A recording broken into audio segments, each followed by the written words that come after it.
Hello welcome back to my new vlog guys. तो आज हम जा रहे हैं वीडियो बनाने के लिए, बहुत दूर जा रहे हैं। हमारे साथ है विपुल भाई आ रहे हैं और आज तगड़ा सा कुछ शूट करने वाले हम हैं।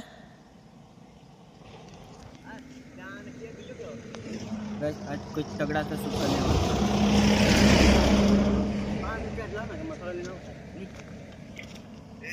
वाले के बाजू क्या था આપણે અલા વિડિયો શૂટ કરવાનો ને નથી કરવાનો।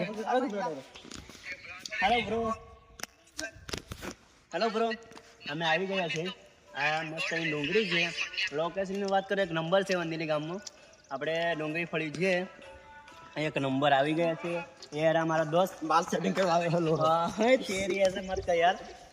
गाइस हम शूटिंग के लिए आए हैं, लेकिन यहाँ पे कोई ये बंदा कुछ नहीं कर रहा है। हम तो हिंदी वापरते हैं रियल फॉलोअर ना, फेक है रहा, इसका फेक फॉलो है सब। ठीक है तो मैं हूँ कहूँ तो गाइस ये फेक फॉलो रखते हैं।